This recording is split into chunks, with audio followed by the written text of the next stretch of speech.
Esprit de sainteté, viens esprit de lumière, viens esprit de feu, viens nous embraser.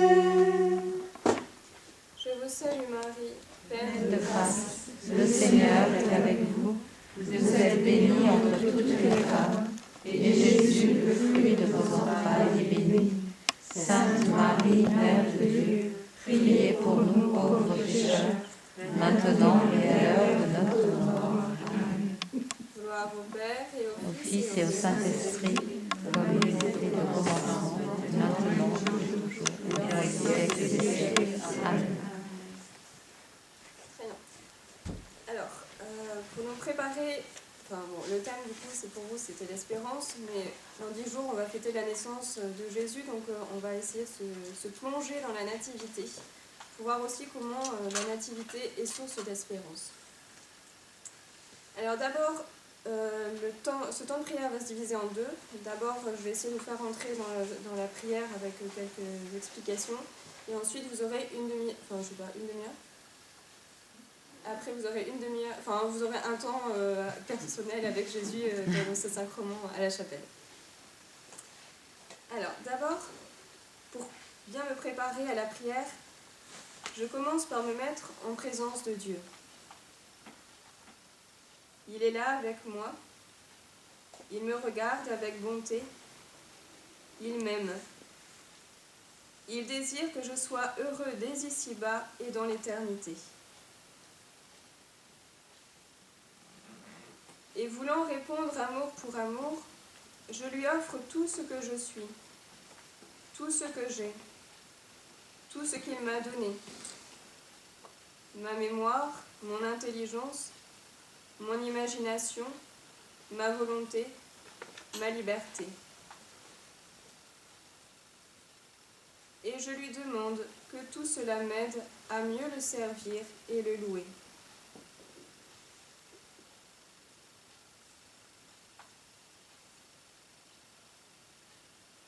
Et puis je me rappelle l'histoire.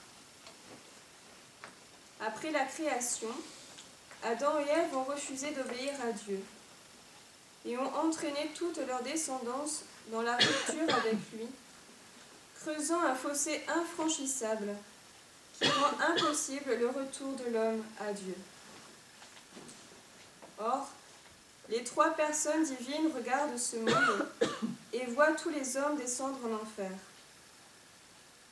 Elles décident alors, en leur éternité, d'établir un pont entre l'humanité et elle.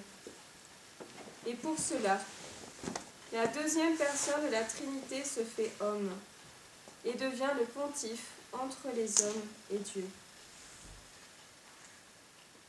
Et ainsi, quand vient la plénitude des temps, l'ange apparut à Marie pour lui annoncer l'incarnation. Et au bout de ces 9 mois de grossesse, Marie enfanta le Fils de Dieu.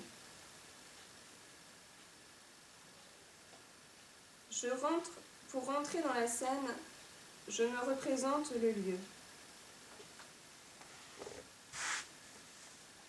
Ici, ce sera de voir l'extension et la circonférence du monde où se trouvent des peuples nombreux et si différents.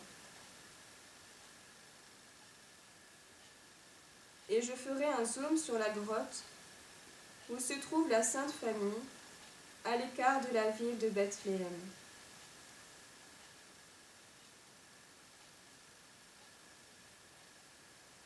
Je demande la grâce à Marie, à Joseph et à Jésus, une connaissance intérieure du Seigneur qui pour moi s'est fait homme, afin que je l'aime et le suive davantage.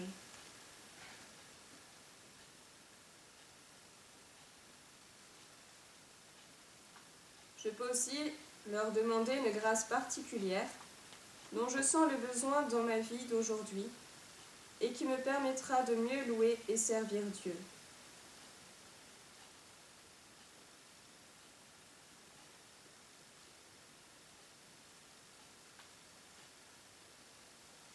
nous allons contempler 3 tableaux.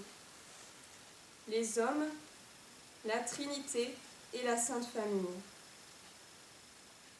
Le premier est assez facile puisque c'est la société actuelle.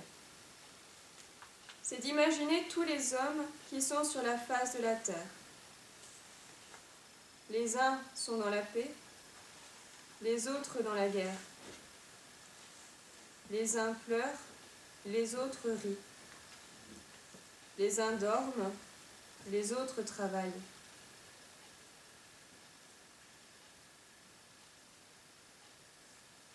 On peut aussi prendre un temps pour écouter ce qu'ils disent. Ils jurent, ils blasphèment, ils mentent, ils insultent, ils calomnient.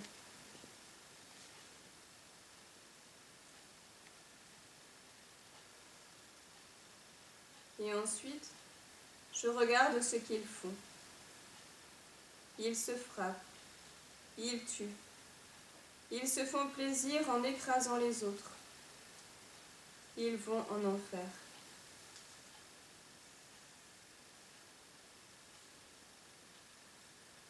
Le deuxième tableau est de considérer les 3 personnes de la Trinité. Je les vois regarder avec peine et tristesse les hommes qui vont en enfer.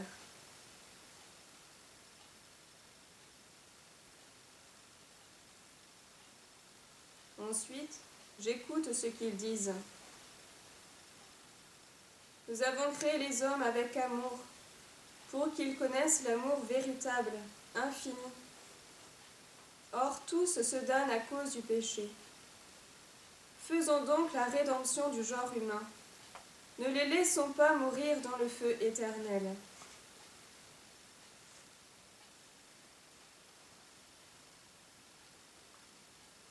Et ensuite, je regarde la Trinité accomplir la rédemption par l'incarnation et par la nativité.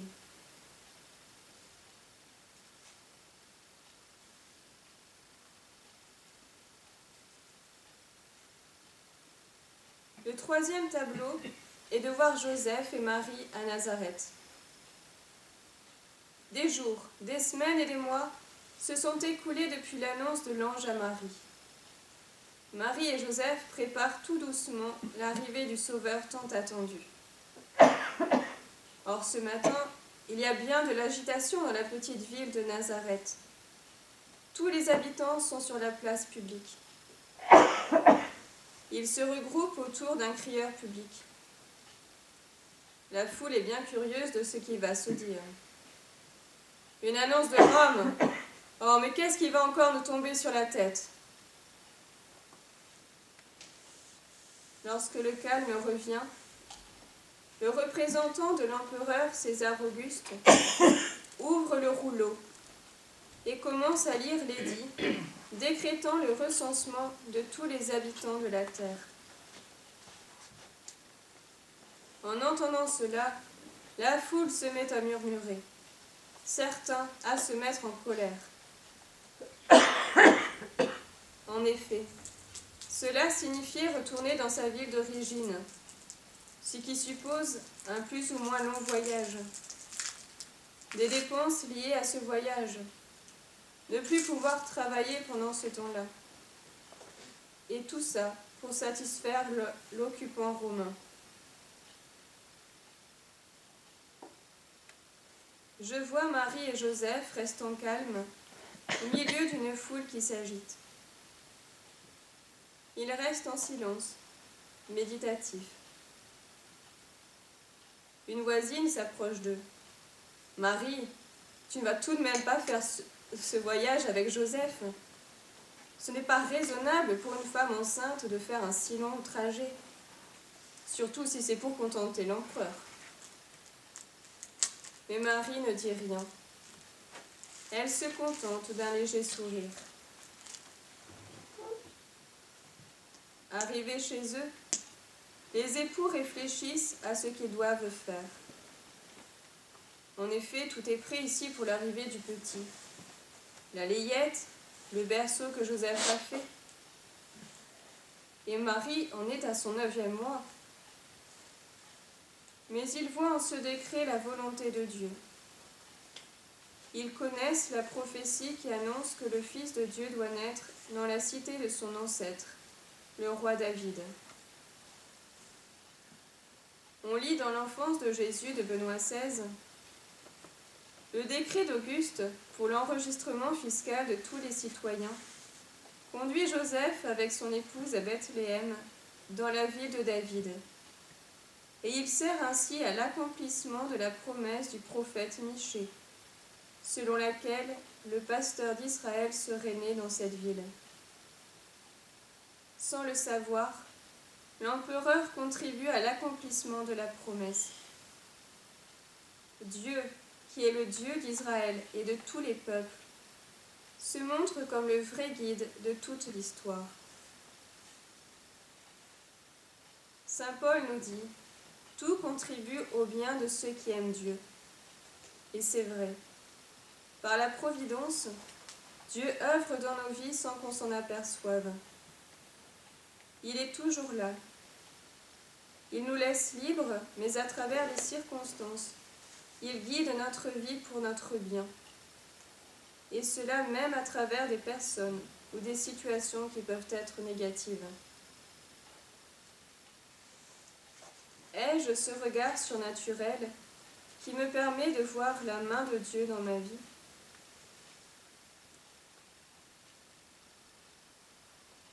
Dans Isaïe, Dieu s'exprime ainsi.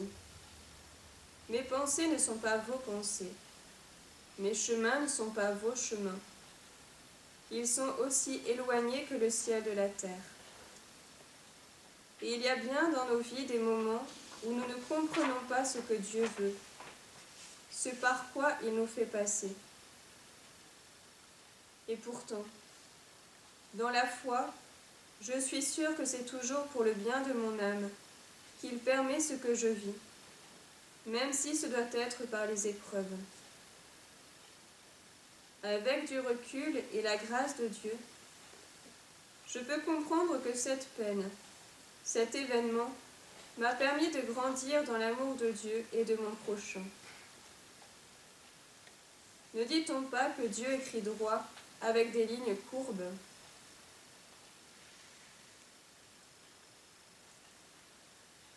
C'est avec cette foi que Marie et Joseph décident de partir dès le lendemain, malgré les inconnus du voyage.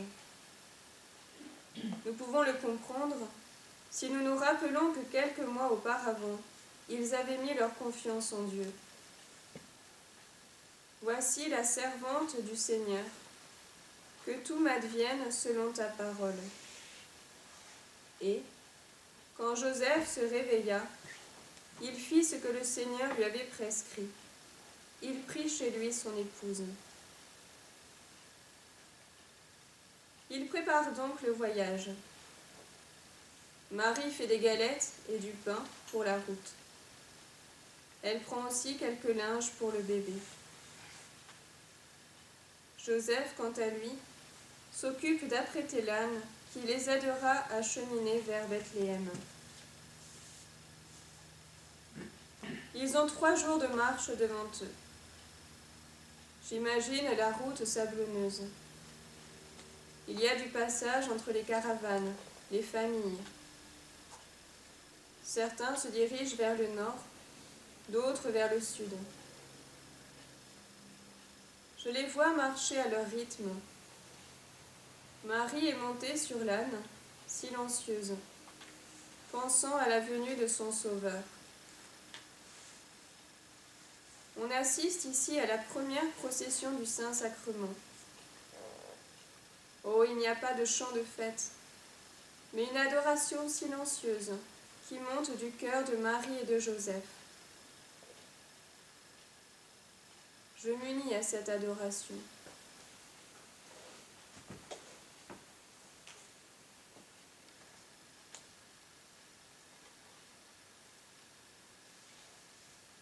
Lorsqu'ils arrivent à Bethléem, c'est le brouhaha.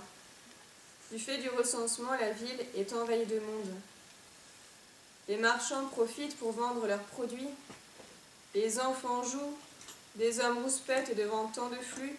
On n'avance pas. Les animaux se bousculent dans les rues. Joseph, tranquillement, attache l'âne et aide Marie à descendre. Appuyée sur son bras, Marie suit Joseph jusqu'au bureau du recensement. Ils doivent se faufiler parmi tous ces gens. Marie est bousculée, et en plus il y a la queue. Il faut attendre debout. Le recenseur pose des questions directes, sans plus d'amabilité. Il fait ça toute femme. Marie. Lieu de domicile, Nazareth. C'est bon, au suivant. L'après-midi passe vite. Il faut trouver un lieu pour permettre à Marie d'enfanter dans les meilleures conditions. Mais les portes se referment, les unes après les autres. Je loge ma famille, mes cousins, mes neveux et nièces. Je n'ai pas de place. Non, allez, vous-en. Comment? Héberger une femme enceinte sur le point d'accoucher? Non, ce n'est pas possible. Comme le dit saint Jean dans son prologue, le Verbe est venu chez lui, et les siens ne l'ont pas accueilli. Quelle terrible épreuve pour Joseph. Il ne trouve pas de lieu où loger sa famille. Dieu lui a confié la mission de prendre soin de la Sainte Famille, et voilà qu'il ne sait pas trouver un abri pour sa femme enceinte. Mais il ne cède pas au découragement, car il sait que Dieu veille. Il continue ses recherches, priant, s'abandonnant.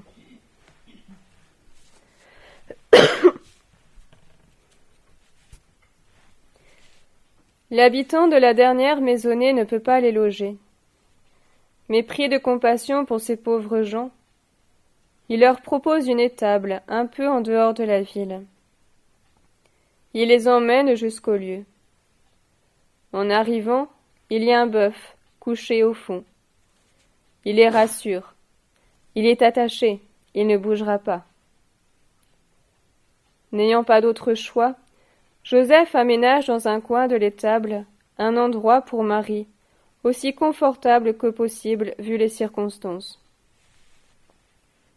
Il dispose aussi dans une mangeoire un peu de paille pour le bébé. Et c'est là, dans la pauvreté, au milieu d'animaux, loin des hommes qui se sont endormis, que le plus grand mystère va se réaliser. La naissance du Fils de Dieu, le Verbe qui se fait chair et qui naît d'une femme. Saint Luc nous dit: Marie mit au monde son fils premier-né, l'enveloppa de l'ange et le coucha dans une crèche. La Vierge Marie, comme nous aimons à l'appeler, est vraiment la Vierge Mère, car, nous le dit le catéchisme de l'Église catholique, Marie est restée vierge en concevant son Fils.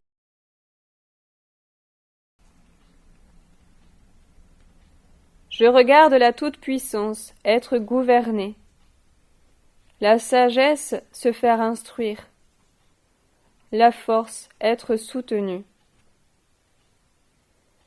Quel modèle d'humilité ne nous montres-tu pas dès ta naissance, Jésus? Apprends-moi à te suivre sur la route de l'humilité et de la simplicité. Apprends-moi à être douce et humble de cœur à ton image.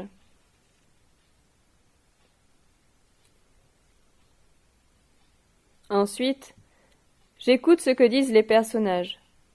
Je contemple Marie et Joseph silencieux devant le mystère de la Nativité. Dieu est réellement là, dans ce bébé. Aucun bruit, aucune parole ne s'entend dans la grotte. J'écoute ce silence qui n'est pas vide, mais qui au contraire est rempli d'adoration, d'émerveillement, d'action de grâce.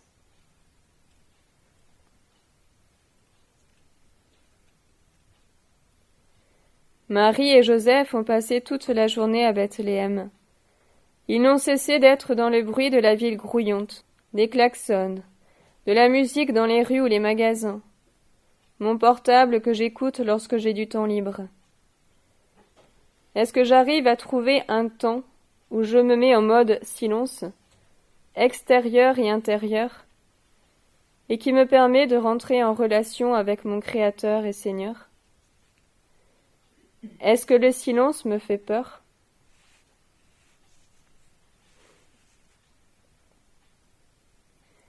Le Verbe est là, dans la mangeoire. Pourtant, lui qui est la parole de Dieu, il ne dit pas un mot. Il balbutie. Il émet des sons incompréhensibles. Et c'est par son silence, ce silence, qu'il me crie haut et fort son amour infini. Je t'aime. De son berceau, il me regarde et me voit faire cette contemplation aujourd'hui.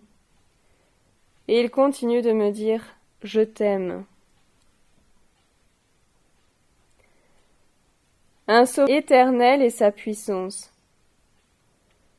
Que puis-je craindre maintenant que je sais que Jésus est venu me sauver, me libérer de mon péché?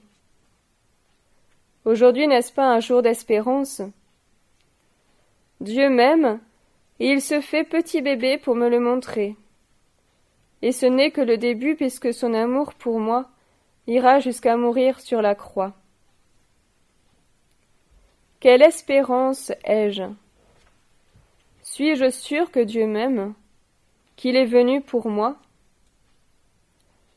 N'est-ce pas un jour de joie qui dépasse toutes les superficialités de ce monde, avec ses cadeaux, ses repas de fête somptueux, cette somme d'argent dépensée en futilité, alors que Jésus est né dans l'extrême pauvreté?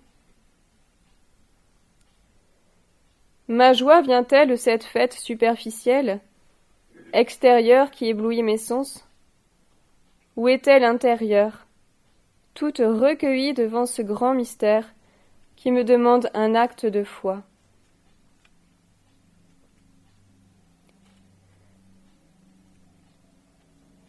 Et puis j'entends une mélodie céleste.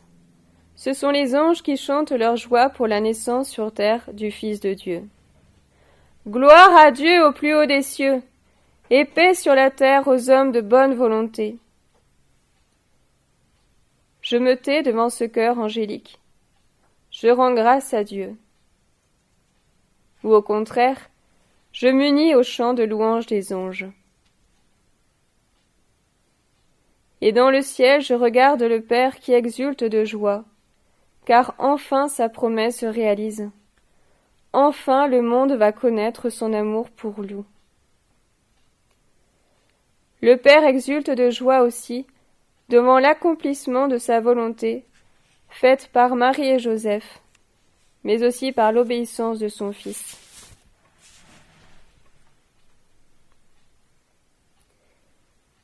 Et puis je regarde ce que fait Marie. Peut-être est-elle en train de donner à manger au bébé, ou le berce-t-elle. Comme toute mère, elle est au service de son enfant qui dépend d'elle. Et Joseph, que fait-il? Peut-être veille-t-il à ce que rien ne manque. L'eau, le bois pour le feu, l'huile pour la lampe. Il change de temps en temps la paille de la mangeoire. Il s'occupe des animaux. Il est le protecteur de la Sainte Famille. Marie et Joseph ont une mission particulière dans la vie du Fils de Dieu. Chacune de nous a un rôle à jouer dans l'histoire de l'humanité. Si petit soit ce rôle, Dieu compte avec nous. Est-ce que j'essaye de découvrir quelle est cette mission? À quelle place Dieu m'attend-il dans ce monde d'aujourd'hui, dans ma vie de famille, ma vie professionnelle, amicale? C'est en réalisant ce projet d'amour de Dieu sur moi que je pourrai être heureuse et m'accomplir pleinement, devenir la sainte que Dieu veut que je sois. Oh, mais j'entends des pas derrière moi. Je me retourne. Ce sont des bergers. Ils n'osent pas entrer, mais Marie et Joseph les accueillent avec joie. Entrez, venez vous réchauffer un peu. Alors, timidement, ils s'avancent et se retrouvent devant Jésus. Spontanément et sans réfléchir, ils se mettent à genoux devant cet enfant. Joseph, un peu curieux de les voir, leur demande le but de leur venue. Et j'écoute un des bergers raconter leur histoire. Nous étions dans la contrée, et comme toutes les nuits, nous nous relayions pour garder le troupeau. C'était mon tour de veiller sur les brebis. Et d'un coup, j'ai vu un ange apparaître, et une grande clarté venant du ciel nous enveloppa, ce qui réveilla mes collègues. Nous étions saisis de peur. Mais l'ange nous rassura en nous annonçant d'une voix joyeuse la naissance d'un Sauveur, le Christ, le Seigneur, dans la ville de David. Il nous donna comme signe un nouveau-né couché dans une mangeoire dans une crèche. Un autre berger continua. Et là, une troupe d'anges est arrivée et a chanté « Gloire à Dieu au plus haut des cieux et paix sur la terre aux hommes de bonne volonté ». C'était magnifique. Je dirais même plus angélique, renchérit un autre berger, en poursuivant le récit. Quand les anges sont partis, nous avons pris la route et nous sommes arrivés jusqu'ici. Lorsqu'ils eurent adoré leur Sauveur, ils repartirent dans la vallée, louant Dieu pour la bonne nouvelle qu'ils venaient d'apprendre. Dans l'étable, le calme est revenu. La louange des bergers continue dans le cœur des parents de Jésus. Marie conserve et médite tous ces événements dans son cœur. Marie, dis-moi, que retiens-tu ? Peut-être tout simplement le fait que Jésus a voulu se faire petit parmi les petits, pauvre parmi les pauvres, loin du monde avec les rebuts de la société, afin que tous, sans exception, puissent le suivre et l'imiter, puissent se reconnaître en lui. Dieu a envoyé ses faire-part de naissance qu'à de simples bergers, ceux que le monde rejette, ceux qui vivent dans la solitude, dans la pauvreté. Jésus ne sera-t-il pas le pasteur de ses brebis ? Ne va-t-il pas me montrer l'amour du Père pour moi, jusqu'à laisser ses 99 brebis pour aller chercher celle qui est perdue et qui n'est autre que moi ? Ne sera-t-il pas lui-même l'agneau immolé lors de sa passion pour me racheter de mes péchés ?